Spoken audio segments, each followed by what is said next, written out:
아멘. 감사합니다. 이 시간에 집사의 자격이라는 제목으로 전영훈 목사님 말씀 전해주시겠습니다. 할렐루야. 네. 제가 한번 기도하겠습니다. 고마우신 아버지 감사드립니다. 이렇게 주일 오후 시간 하나님의 집에서 저희들이 즐거이 평안 가운데 하나님을 마음껏 찬양하고 노래하며 이렇게 예배드릴 수 있게 해주심을 감사드립니다. 하나님 아버지, 이 시간 우리 하나님께 우리의 마음에 눈을 열어서 우리 하나님께 향하고 우리 주 예수 그리스도께 우리가 바라보는 이 시간이 되기를 원합니다.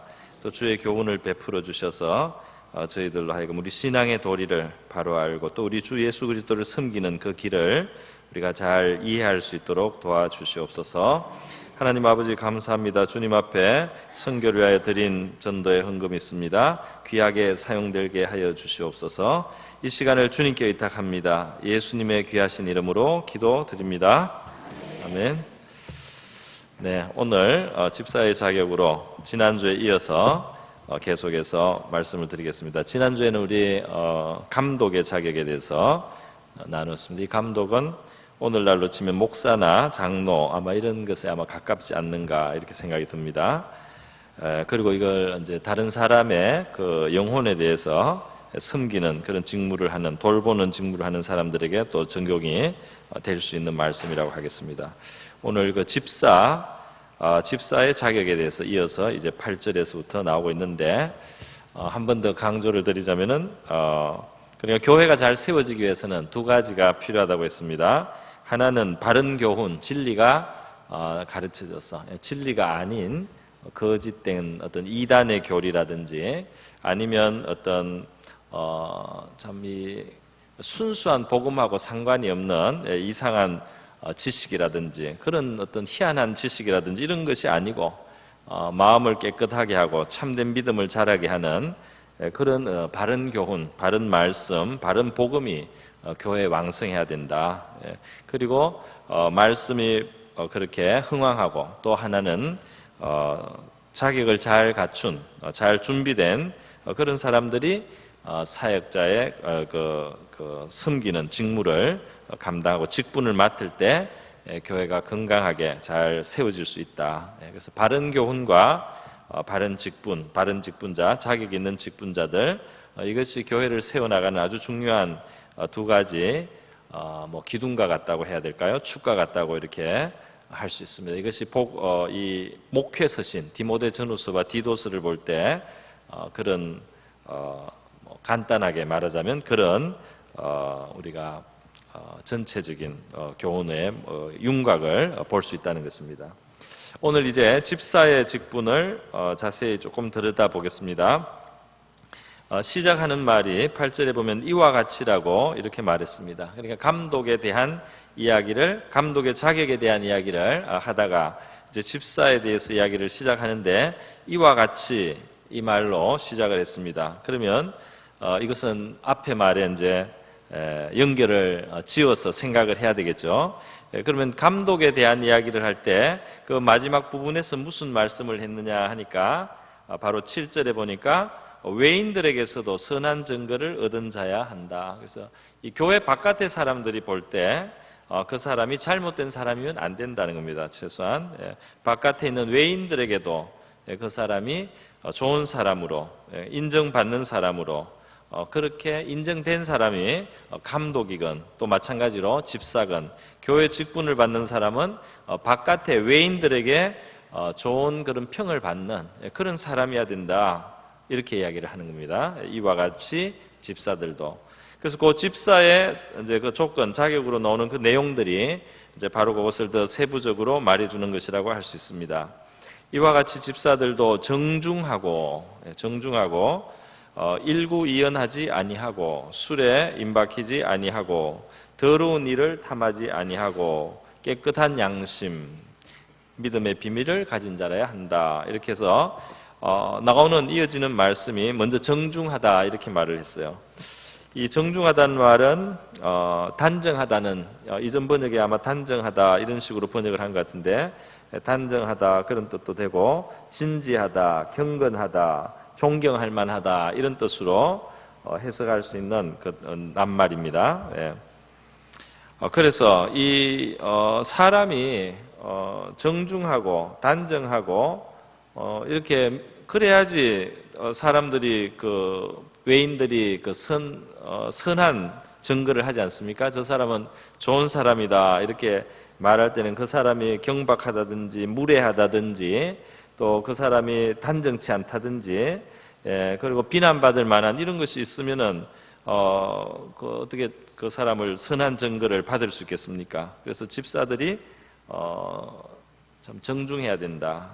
바깥 사람들에게 정중해야 된다. 교회 안에서만 우리가 예의를 지키고 또 다른 사람들에게 이렇게 선대하고 또 친절한 것이 아니고 바깥 사람들에게도 참 잘 대해주는 그래서 아주 다른 사람들이 볼 때 무례하지 않고 믿을 수 있고 또 깨끗하고 단정한 이제 그러한 모습이 있어야지 교회에서 집사를 줄 수 있다는 겁니다. 그다음에 일구이연하지 않는다. 이것도 세상에서 바로 일구이연하는 사람을 싫어하는 겁니다. 일구이연해서 여기에서 이 말하고 저기에서 저 말하는 거죠. 그러니까 이랬다 저랬다 하고 자기 말을 자꾸 바꾸고 편리하게 따라서 이 진실성이 없는 걸 말하죠. 그래서 이렇게 진실성이 없는 사람, 자기의 어떤 이익이나 목적을 위해서 말을 만들어내고 지어내는 이런 사람은 세상도 싫어합니다. 그래서 그런 사람을 알면은 신뢰를 하지 않게 되고 나중에는 그런 사람하고 상대하기 싫지 않습니까? 그래서 바로 그런 일구이연을 하지 않고 진실성이 있어야지 이 세상에서도 선한 증거를 가질 수 있다는 겁니다. 그런 사람이 또 집사의 자격이 있다는 것입니다. 술에 임박히지 아니하여 이거는 너무 당연하니까 뭐 설명할 필요도 없을 것 같습니다. 술에 임박인 사람이 술을 늘 이렇게 없으면 안 되는 이런 사람이 집사를 해서는 안 되죠. 당연히 더러운 일을 탐하지 않는다. 그러니까 이익이 된다면 불의하거나 비도덕적인 이러한 일을 하는 그런 사람은 외부에서도 다 흉을 보고 그렇게 비난을 하기 때문에 마찬가지 외인들에게서 선한 증거를 받아야 되는 교회 직분자, 집사일을 하기에는 합당치 않다는 겁니다. 그러니까 이러한 정중하고 일구이연하지 않는 그러한 진실성과 또 술에 임박히지 않는 그러니까 이게 술에 임박힌다는 게 이게 생활이 무절제한 거 아닙니까? 그러지 않아야 되고 더러운 일을 탐하지 않는 이러한 건실한 생활, 단정한 생활, 깨끗한 생활 그런 생활을 하는 사람들이 집사를 하는 것이 좋다는 겁니다. 그런데 여기서 이제 한 가지 우리가 생각해야 될 것은 사도행전에 보면 집사의 그 유래가 나옵니다. 집사의 유래가 나오는데 사도행전에 보면은 그 오순절날 이후에 성령님이 부어져 가지고 갑자기 복음이 왕성해져서 예루살렘에 하루에만 3,000명이 이렇게 그 예수님을 믿게 돼가지고 갑자기 교회가 커졌어요. 교회가 갑자기 커지니까 이제 사도들이 좀 바빠졌습니다. 교회 지도자들이 바빠져서 그 하는 일 중에 바쁜 일 중에 하나가 뭐냐면 구제를 하는데 그 당시에는 과부가 많았기 때문에 이제 과부 생활력이 부족했죠. 그 예전에는. 그래서 과부들에게는 교회 안에서 이제 구제를 이렇게 정교적으로 해서 하루하루 진짜 살아가는데 구제의 도움이 필요했습니다.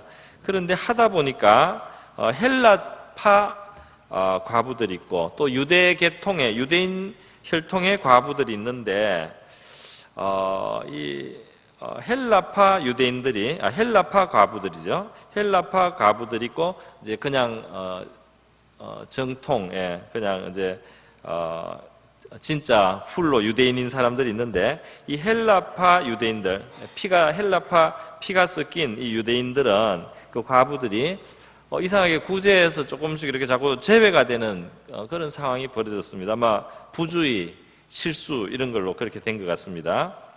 그래서 이 진짜 유대인, 정통 유대인, 히브리파라고 할 수 있죠. 이 히브리파 사람들이 우리 헬라파라고 우리를 이 이방의 그런 어떤 피가 좀 섞였다고 우리를 차별한다 이렇게 이제 오해를 하고 원망을 하게 된 것입니다.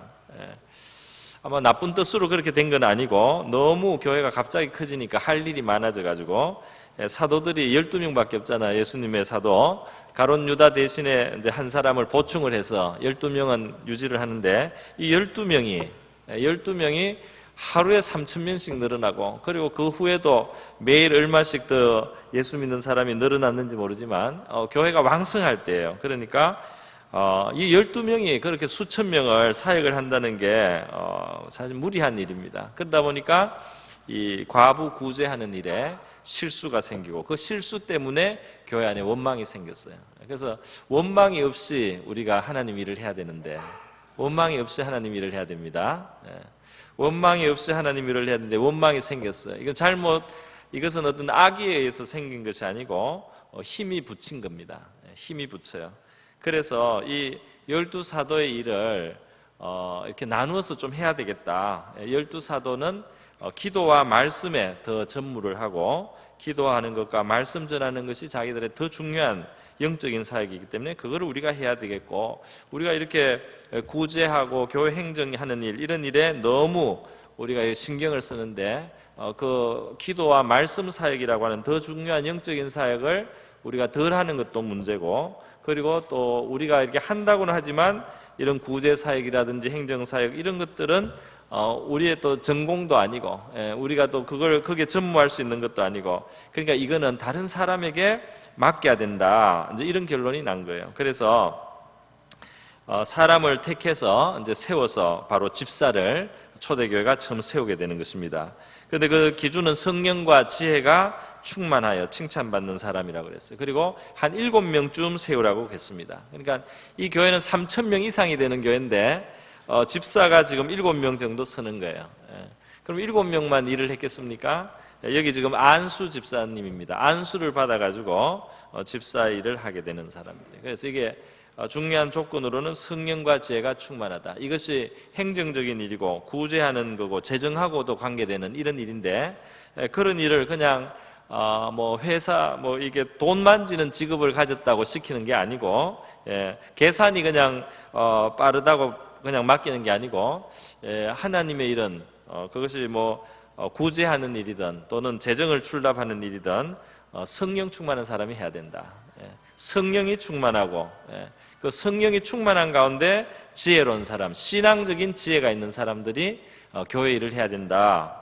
그렇게 사도들은 판단을 했는데 이것이 성경에 기록된 것을 보면 우리에게 권하고 있는 이제 합당한 것입니다. 그러니까 아무리 실무적인 일을 하는 사람도 그냥 실무자로서의 그런 기술만 있다고 세우는 것이 아니고 성령이 있어야 되고 신앙적인 은혜로 말미암아 주는 그런 지혜가 있는 사람들을 이런 우리 교회에 일들을 맡기는 것이 옳다. 그것을 그런 사람을 택해서 집사를 세운 것입니다.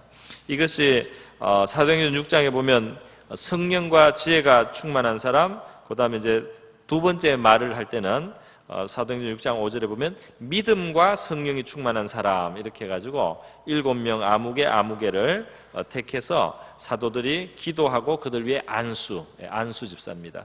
한 번 되면은 계속하는 안수 집사님 말하는 거죠.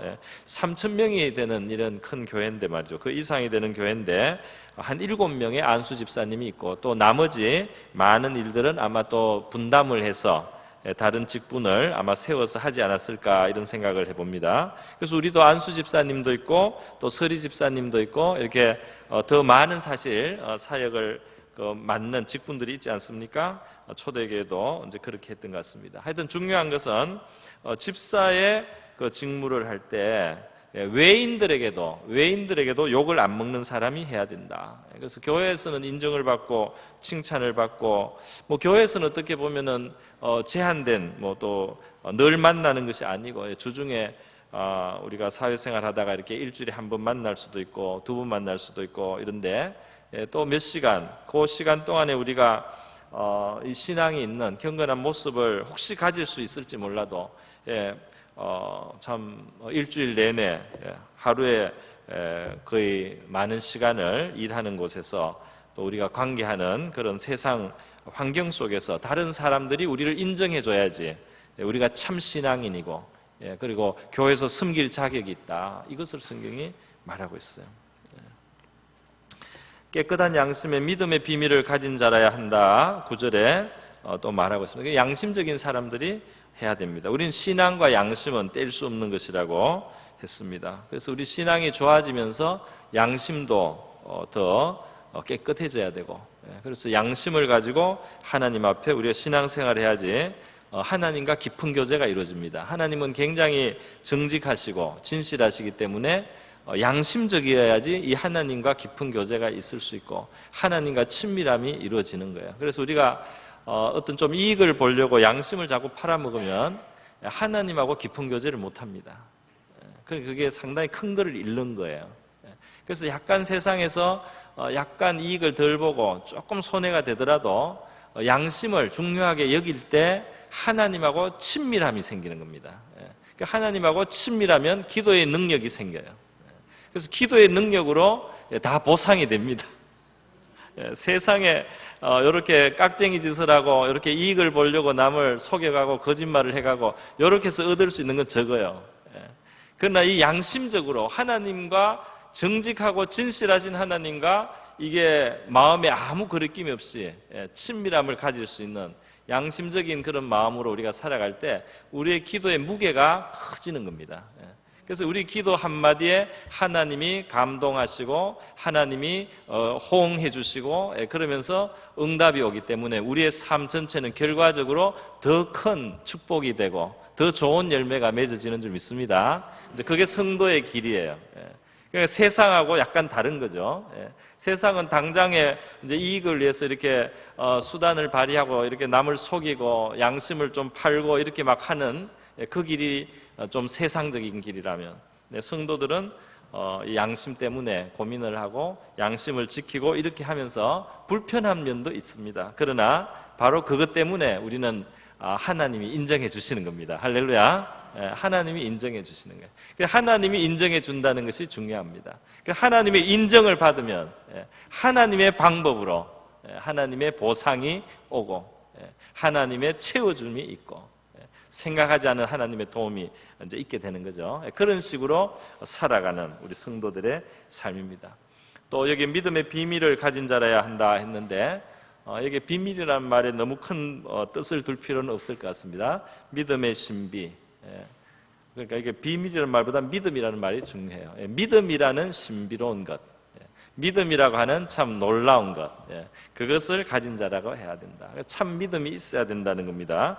그러니까 집사가 어떤 하는 일이 행정적이고 구체적인 어떤 실무적인 어떤 일이라고 해도 그 사람이 그냥 그 스킬을 가지고 스킬이 있다고 해서 그 일을 그냥 하는 것은 불완전합니다. 부족합니다. 믿음이 있어야 된단 말이죠. 하나님에 대한 믿음이 있어야 된다. 그 믿음을 가지고 해야 됩니다. 예수님도 믿음을 시험하는데 어떨 때는 진짜 먹을 게 별로 없는 것 같은데 사람들 먹이라고 예수님이 그 제자들한테 주문을 합니다. 사람들이 많은데 이 사람들 보내야지 이거 우리가 이게 먹일 재정이 안 됩니다. 이렇게 했는데 예수님이 너들이 먹이라 그랬어요. 보내지 말고. 계산이 안 나오는데 예수님이 빌립을 시험하기 위해서. 왜? 믿음을 가지고 한번 이 실무를 해보라는 거예요. 그 믿음을 가지고 실무를 하려면은 예수님하고 이야기를 많이 해야 돼요. 예수님, 우리한테는 보리떡 5개밖에 없고 물고기 2마리밖에 없지만은 주님이 이거를로 해결을 하려고 하면 어떻게 해야 됩니까? 우리로서는 안 되는데 주님이 어떻게 개입을 하시겠습니까? 주님하고 이게 자꾸 주님하고 이야기를 자꾸 해야 되는 거예요. 주님하고 자꾸 그 말씀을 드리고 주님께 듣고 주님의 뜻을 쫓고 자꾸 이렇게 주님하고 가까이서 해야지 자기 혼자 일을 하면은 안 되는 걸로 끝나는 겁니다. 그런데 주님은 먹이라고 하고 우리한테 있는 거는 적고 그럼 이걸 어떻게 하시겠습니까? 주님의 방법은 무엇입니까? 주님은 어떻게 하시렵니까? 있는 거는 일단 드리겠습니다. 그 다음은 주님이 책임지실 거죠. 이렇게 하고 주님하고 결국은 가까워져야 되는 겁니다. 믿음이 있는 사람은 주님께 일단 순종을 하고 또 주님의 뜻인 줄 알면 시행도 하고 이렇게 할 수 있지 않습니까? 그러면서 주님이 역사하는 것도 경험을 할 수 있습니다. 그래서 이게 참 오늘날 우리는 참 안전한 것을 추구하고 무리하지 않으려고 노력하는 것에는 뭐 신중하고 좋은 것도 있지만 신앙생활이라고 하는 것, 그리고 우리 교회의 경영이라고 하는 것은 세상하고 다른 면이 좀 있습니다. 거기에는 믿음이라는 요소가 있어요. 그래서 이것이 정말 주님의 뜻이다 그러면 하는 거죠. 하고 주님께 구하는 겁니다. 주님께 구하고 주님께서 해결해 주시기를 바라고, 진짜 주님의 뜻이면 주님의 뜻인 줄로 확신이 들면 하는 거죠. 당장의 방법이 좀 없어 보여도 주님을 청하고 주님께 구하면서 하는 이 믿음이 있어야지 된다. 제가 영국에서 만났던 어느 그 안수 집사님 이야기인데요. 그분이 그런 고백을 해서 그 교회들은 뭐 재정적으로 막막하죠. 벌이가 많은 사람들이 없고, 뭐 예를 들면 유학생들 중심의 교회고, 뭐 이러면은 집사님들이 특별히 안수 집사 한 사람밖에 없는 이런 교회는 굉장히 그 부담이 됩니다. 그런데 이제 그 교회를 지키고 이렇게 해오신 집사님이 어느 날 저한테 이제 간증을 해주셨어요. 자기가 재정을 많이 이제 담당을 하고 섬겼는데, 이 재정으로 이렇게 봉사를 하다 보니까 참 놀라운 일들을 많이 본다 하는 이제 그런 내용이었어요. 자기가 실무를 하면서 교회는 역시 하나님이 역사하는구나 그걸 느낀다는 거예요. 그러니까 이 좀 계산이 좀 안 나오는 상황도 있고, 좀 어려울 것 같은 상황도 있는데 주님이 교회 일에 자꾸 역사하셔서 교회가 유지될 수 있게 해주시고 교회에 꼭 필요한 일들은 이루어질 수 있도록 주님이 이렇게 역사한다는 것을 자기는 재정집사 이런 걸 하면서 경험을 했다는 거예요. 그래서 그것 때문에 믿음이 생겼다는 거예요. 믿음이 커졌다는 거예요. 오늘 이 집사의 직분을 잘하는 사람은 아름다운 지위도 없고 그리스도 예수 안에서 믿음에 큰 담력을 얻는다. 13절에 나와 있지 않습니까? 맨 끝에. 그러니까 이 신앙으로서 교회를 섬기고 이렇게 하다 보면 하나님이 역사하시고 교회를 사랑하시고 아끼셔서 주님의 돌보심이 이 교회 속에는 움직이고 있다는 것을 체험하기 때문에 믿음의 담력을 얻게 됩니다. 집사의 직분을 충성되게 감당하고 기도하고 주님 앞에서 고민하고 기도하고 이렇게 섬기다 보면 주님이 응답하시고 주님이 생각지 않은 그런 길을 예비하신 것을 경험할 수 있고 주님이 정말 살아계셔서 역사하고 있구나 이런 것을 경험하니까 믿음이 담대해지고 담력이 생긴다는 겁니다. 할렐루야. 그러니까 우리가 섬기는 기회는 우리의 믿음이 자랄 수 있는 좋은 기회입니다. 할렐루야. 뭐 집사이건 집사가 아니면 뭐 교사도 있고 무슨 다른 섬김도 마찬가지인데 하나님의 일을 하고 주님의 교회 섬김을 감당하다 보면은 그 속에 일하시는 주님을 우리가 만나게 되는 거죠.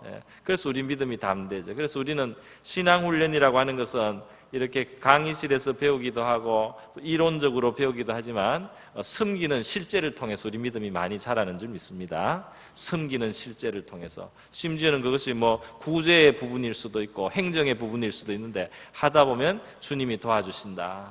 그런 걸 하면서 믿음이 생기는 거죠. 하나님의 일을 하는 사람들에게 있는 선물인 줄 믿습니다.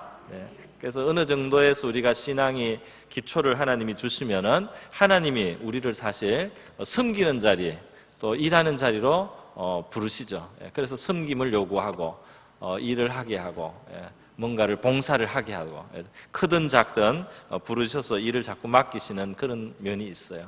왜냐하면 그렇게 해야지 섬기면서 우리가 하나님을 체험하고 그래서 자라고 성장하는 믿음이 있습니다. 물론 말씀을 보면 믿음이 생기지만 그 믿음을 가지고 실천을 할 장소가 필요하다 이겁니다. 실천을 할 수 있는 것이 필요하다는 거예요. 10절에 보면 이에 그 사람을 먼저 시험하여 보고 그 후에 책망할 것이 없으면 집사의 직분을 맡게 하라. 시험을 하라. 테스트 해보라. 그러니까 이 말은 다시 말하면 집사의 직분을 쉽게 줘서는 안 된다 이 말입니다. 그러니까 집사의 직분, 교회 직분이라는 것은 감독도 당연히 그렇고 또 집사라는 것도 정말 그 사람이 잘 감당할 수 있는지에 대한 검증이 필요하다. 그렇게 볼 수 있습니다. 우리 한국교회는 이 집사 직분에 관련해서 한국적인 토착화를 한 게 있어요. 그게 뭐냐면 서리집사 제도입니다. 서리집사는 안수를 받는 건 아닌데 교회에서 당회 차원에서 임명을 하는 겁니다. 임명을 하는 건데 1년직으로 임명을 하지만 한번 그래도 임명이 되면 특별히 문제가 없는 이상은 이제 서리집사를 매년 받고 섬기게 되는데요.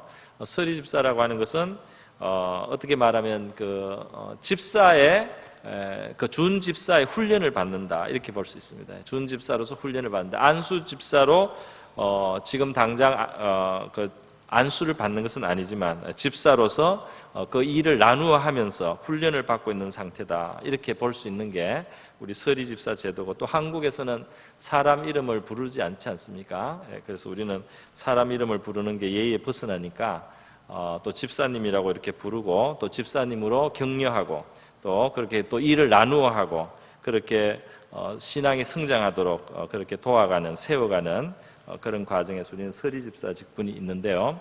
한국적인 제도라고 할 수 있고, 뭐 크게 성경에서 벗어나는 것은 아니다 그렇게 보는데요. 어쨌든 이 직분은 함부로 주는 것이 아니다. 시험하여 보고 책망할 것이 없으면 집사의 직분을 맡게 한다. 하나님도 우리에게 무엇을 맡길 때는 하나씩 단계를 밟아서 하는 경우가 많습니다. 그래서 사람이라고 하는 것은 단계를 밟아서 하나하나 이렇게 훈련이 되고 성장하고 발전하고, 그래서 자꾸 역량이 커지도록 그렇게 이제 되는 것이 자연스러운 논리가 되지 않습니까? 하나님께서 요셉을 그 훈련시키실 때 그 과정을 보면은 나라를 나중에는 하나님이 맡겨요. 한 나라를 맡겨서 나라를 경영하는 애굽의 총리가 되게 합니다. 애굽은 그 당시에 최대 최강의 그런 나라고, 또 요셉의 시대에는 다른 민족까지 기근에서 구제하는 역할을 했기 때문에 오늘날 미국 같은 그 정도의 어떤 위상의 지금 역할을 한 나라이기 때문에 어마어마한 큰 나라입니다. 그런데 하나님은 요셉을 어떻게 그 총리로 세웠느냐? 그 하나님은 요셉을 훈련을 시킨 거예요. 어떻게 훈련을 시켰습니까? 처음에는 팔려가서 보디발의 집에서, 장관 집에서 가정 총무를 했습니다. 이 총무라는 말 영어로는 스튜어드라고 했는데 바로 이제 그게 집사죠. 우리 한국식으로 하면 집사입니다. 그러니까 그 작은 한 집에서 집사를 먼저 해서 집사로서의 훈련을 하고, 거기서 주인의 인정을 받고, 다른 사람의 인정을 받고, 그리고 일하는 내용도 배우고 익숙해진 다음에 하나님이 한 번 더 훈련을 또 했습니다. 그건 어디입니까? 감옥에 갔죠. 감옥에 가서 또 총무를 한 거예요. 감옥에서도 맹집사입니다. 요셉은 두 번 집사를 했는데, 한 번은 큰 장관집에서 집사를 한 번 했고, 그 다음에는 감옥에서 전옥에게 신뢰를 받아가지고 그 재반 사무를 다 맡겼기 때문에 영어로 스튜어드십, 집사, 청지기 역할입니다. 그래서 감옥에서 그 고위 관료들을 상대로 해가지고 감옥에 와 있는 정치범들을 상대로 그들을 섬기고 관리하고 돌보는 일을 했습니다. 그런데 이런 일을 하는 동안에 사실은 하나님은 그 다음 단계에 나라의 그 전체 운영을 할 수 있는, 그 애굽의 총리 역할을 할 수 있는 집사 훈련을 사실 시키고 있었어요. 알았을까요? 요셉이 지금 나라를 경영하는 총리의 훈련을 하고 있는데 그 현장은 억울한 자리입니다.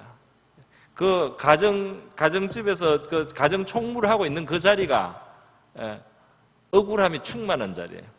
형들이 팔아가지고 종으로 와 있기 때문에 그 귀한 집 아들이 말이죠. 귀한 집 그 사랑받던 아주 그 아들이, 아버지의 총애를 한 몸에 받던 아들이 남의 그 형들의 미움을 받아가지고 팔려와가지고 일하는 거 아닙니까? 노예로서 일하는 거예요. 그러니까 그거를 불평하기 시작하면 끝없이 불평할 수 있는 자리입니다. 그렇지 않습니까? 거기서 원망하고 불평하려면은 얼마든지 할 수 있고, 아무도 참 요셉이 지나치다고 말할 수 없을 정도로 불평하고 원망하는 것이 진짜로 정당한 자리인데, 그가 만약에 원망하고 불평하고 있었으면은 차질이 있었을 것 같아요. 이것이 참 중요해요. 그 주어진 상황이 좀 열악합니다. 아예 처음부터 노예로 있었던 사람들한테는 가정 총무라면 괜찮은 자리긴 한데, 그 요셉이 원래 있던 그 신분을 생각하고 지금 팔려와서 종이 된 것을 생각하면은 가정 총무하는 것을 한탄하려면 끝이 없는, 부잣집 진짜 귀한 도련님이 어떤 완전히 종의 하나로 자기 주권이 없는 그런 사람을 섬긴다는 것은 너무너무 억울한 일인데, 거기에서 정신을 바짝 차리고 요셉은 최선을 다해서 이랬기 때문에 주인이 그것을 좋게 본 거죠. 그래서 계속 더 많은 것을 맡기고 더 많은 권한을 주고, 우리가 하나님의 일을 감당하거나 어떤 일을 세상에서 할 때도 신뢰받는 사람이 되는 것이 하나님 뜻입니다. 그것이 기분 나쁜 자리고 억지로 시키는 자리라고 해가지고 막 대충하고 원망하고 불평하는 자세로 하는 것은 성경적이지 않아요. 그것이 억울한 자리든 어떤 자리든 거기서 최선을 다하고 성실한 것이 하나님 뜻이에요. 그렇게 하면 하나님이 인정을 합니다. 그리고 하나님이 하고 있는 훈련 과정을 통과하고 있는 거예요. 그래서 하나님이 쓰시는 겁니다. 잘했는데 그 다음에 고급 단계로 넘어갔어요. 고급 단계가 어디냐? 감옥에서 집사. 사실 이거는 더 억울해요. 더 억울하지 않습니까? 그 여자 때문이잖아요. 여자가 자기가 잘못을 해놓고는 요셉한테 뒤집어 씌운 거 아닙니까? 그죠? 요셉이 자기를 범하려고 했다. 뒤집어 씌웠잖아요. 그래서 감옥에 갔으니까 이거는 정말 억울합니다. 근데 여러분, 성경을 이 요셉의 경우를 보면 분명히 알 수 있는 것은 억울한 자리를 잘 감당할 때 큰 선물이 옵니다. 할렐루야. 억울한 자리를 잘 감당하는 사람이 큰 그릇이 돼요. 억울한 자리를 잘 감당하는 진짜 믿음의 훈련과 연단이 되고 사람이 성숙해진다. 그래서 이 억울한 자리에서 요셉이 감옥에서 만약에 넋을 놓고 불평하고 원망만 하고 있으면 어떻게 되겠습니까? 그 다음 길로 가는데 시간이 아마 지체가 됐을 수도 있을 것 같아요. 그런데 요셉이 감옥에 가서 생활을 성실하게 하고 신뢰받을 만하게 그렇게 하니까 이 감옥의 간수 전옥이 보고 요셉에게 뭘 자꾸 맡기면 되겠다. 나중에 다 맡겨버렸습니다. 다 맡겨버렸습니다. 요셉은 거기서 정치범들을 상대로 섬기고 정치범들과 대화를 하면서 총리 될 준비를 한 거예요. 자기는 총리 될 준비를 그걸 몰랐어요. 그런데 정치범들, 고위 관료들이 감옥에 와서 거기서 넋두리를 하고 있기 때문에 그 사람들하고 가까이 있는 동안에 그 사람들 이야기를 듣는 동안에 바로의 궁전에서 일어나는 일을 대략 알게 되는 겁니다. 어떻게 돌아가는지를 세상을 아는 거예요. 바로의 궁전의 폴리틱을 알게, 정치가 어떻게 돌아가고 있는지를 감옥에서 그 가까이서 제일 깊은 곳에 있던 사람들하고 만나가지고 다 주워 듣고 그래서 실제 실물 교육을 많이 한 거예요. 그러니까 나중에 총리가 됐을 때 조심을 하고 그런 올무나 덫에 빠지지 않고 잘 감당할 수 있게 된 겁니다. 요셉이 감옥에 있다가 갑자기 애굽 총리를 한 것은 너무 환상적인 이야기다. 너무 동화적인 이야기다. 우리가 이렇게 쉽게 속단을 하면 안 됩니다. 감옥에 있을 때 바로 왕 옆에 있었던 사람들, 왕을 섬기다가 모함받아가지고 나온 사람들, 그런 사람들을 만나고 있었어요. 그런 사람들의 사정을 들어줬어요. 그러니까 자기가 생각할 때는 진짜 한심한 자리입니다. 자기가 억울하잖아요. 종이 된 거 억울하고, 그 다음에 이 죄수가 된 거 더 억울합니다. 그런데 여기 억울한 사람들이 와가지고 이 호의호식하고 권력을 누리고 영광을, 부귀영광을 누리다가 이 좌천된 사람들, 그 사람들을 받아주고 그 사람들 이야기를 들어주고 그 사람들 위로해주고 자기 마음만 해도 뭐 괴로운 일이 많아가지고 저 사람들은 그래도 옛날에 누리다가 감옥에 온 거지, 내가 진짜 불쌍하지, 이렇게 그런 마음을 가지면 안 되는 거예요. 그 자리에서는 그 사람들을 오히려 위로하고 살피다가 요셉이 총리 되는 길로 이렇게 흘러가는 걸 우리가 그 스토리를 보면 알 수 있어요. 오늘 왜 당신의 얼굴에는 근심이 있습니까? 요셉이 그날 물었다고 그랬어요. 자기가 더 불쌍한 사람인데, 그 고위 관료가 감옥에 왔는데 어느 날 평소보다 약간 얼굴이 더 어두운 거예요. 그래서 아니 오늘 무슨 일인데 이렇게 얼굴이 어둡고 근심이 있습니까? 하니까 그 사람이 자기 꿈 이야기를 해준 겁니다. 그러니까 그 꿈을 듣고 이제 해석이 나오고, 그러면서 요셉은 감옥에서 나오고 총리가 나중에 되는 길이 열리는 거예요. 그러니까 여러분, 우리를 하나님이 훈련하실 때 요셉이 집사의 일을 그렇게 했다는 걸 알아야 돼요.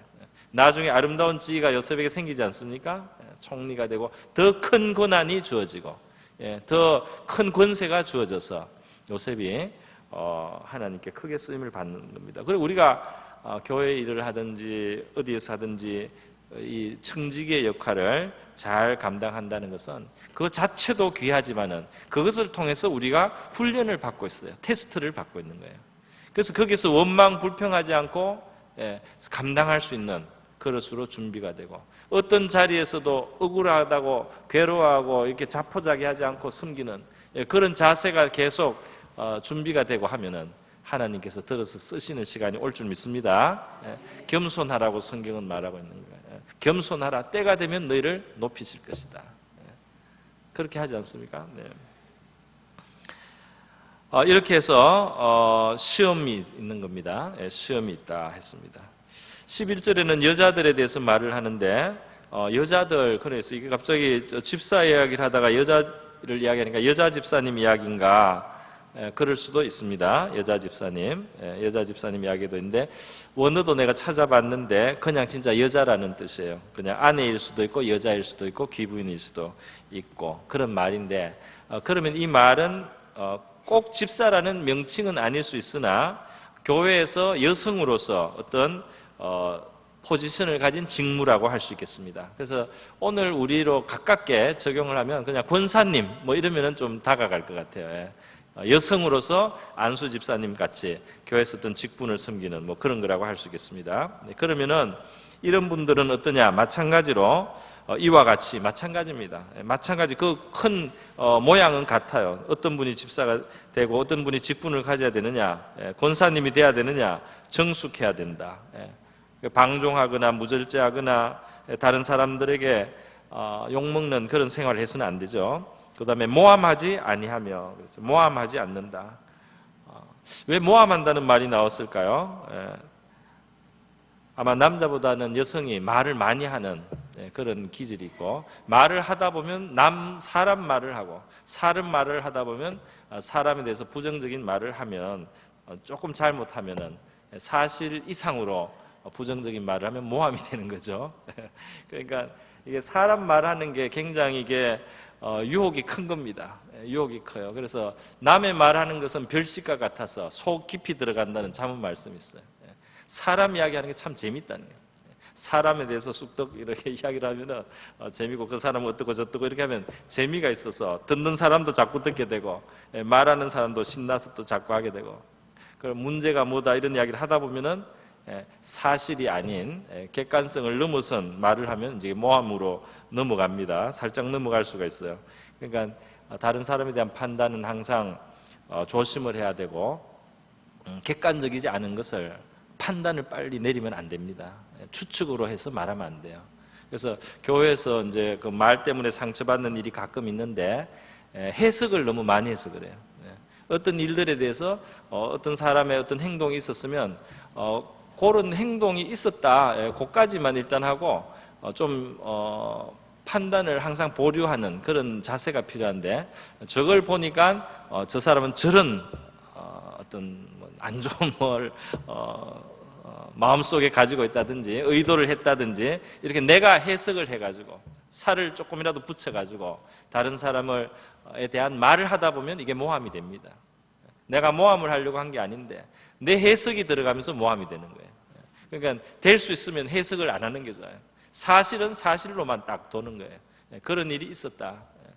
그래서 판단을 함부로 이렇게 빨리 내리지 않는 거, 이게 참 교회에서 우리 공동체 생활을 하고 또 실수하지 않고 또 말로 죄짓지 않는 데 필요한 겁니다. 모함하지 아니하며 절제하며 모든 일에 충성된 자일 때 이렇게 직분을 받기에 합당하다 그랬습니다.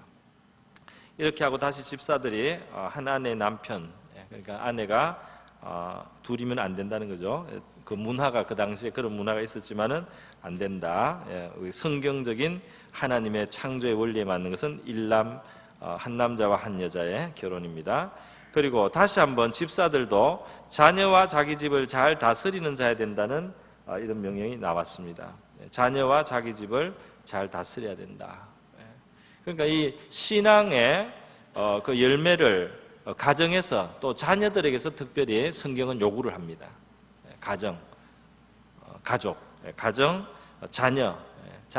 자녀들은 사실 그 부모에게 의존되어 있는 존재고, 그 부모가 자랄 때 거의 절대적인 권한을 가지고 자녀들에게 그 영향을 주는 입장이 아닙니까? 그렇기 때문에 그 자녀들을 우리가 어떻게 잘 양육을 해서 순종하게 하고 부모를 공경하게 하고 이렇게 자녀들을 잘 길러내는 것, 그것이 우리 신앙을 실천해야 되는 중요한 자리다. 그것을 성경이 말하고 있는 죠. 감독도 3장 4절에 보면 자기 집을 잘 다스리고 자녀들로 하여 모든 공손함으로 복종하게 하는 자라야 한다. 그러니까 우리 신앙이 이 감독과 또 우리 집사, 직분과 관련해서 신앙의 두 군데 그 검사하는 곳이 있는 겁니다. 하나는 교회 밖의 사람들이에요.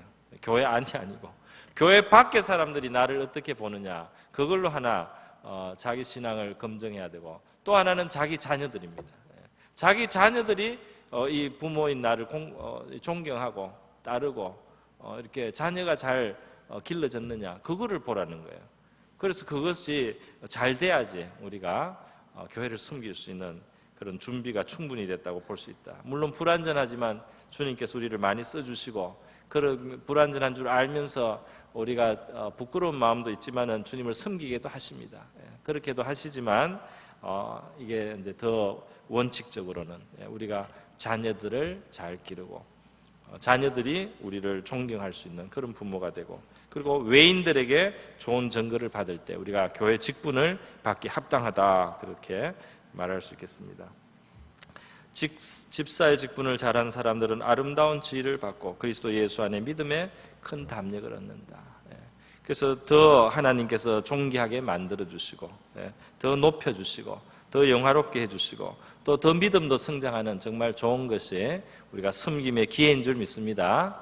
여기서는 집사라고 지금 찝었지만은 사실 어떤 섬김의 기회든지 그 섬김의 기회, 찬스는 우리가 더 하나님 앞에 은혜를 더 많이 받을 수 있고 우리의 믿음이 더 성장할 수 있는 좋은 기회입니다.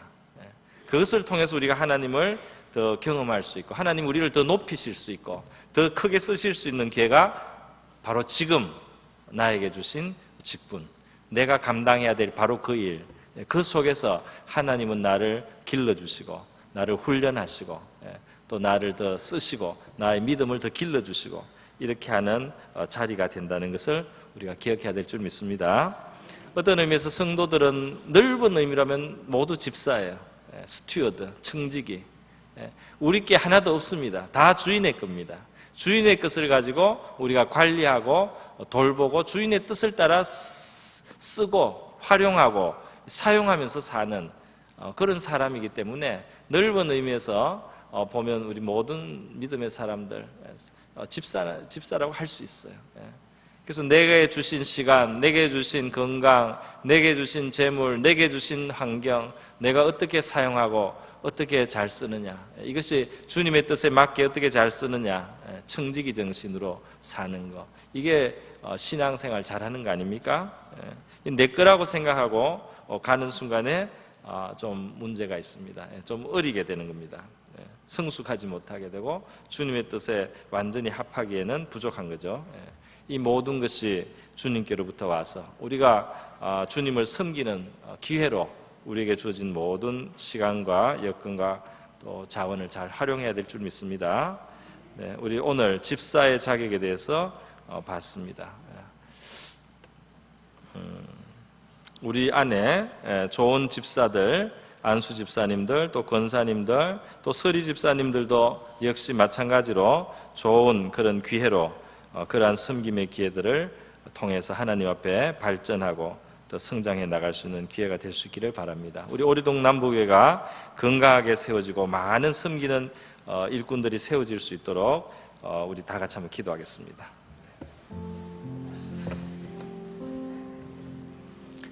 하나님 아버지 감사드립니다. 우리 이 교회에 우리 하나님께서 일꾼들을 그동안 길러주시고 또 모아주시고 불러주시고 우리가 서로 위로와 격려가 되게 하시고 형제 또 자매의 우애를 나누게 하시고 우리가 서로에게서 사랑을 받고 격려를 받고 위로를 받게 해주심을 감사드립니다.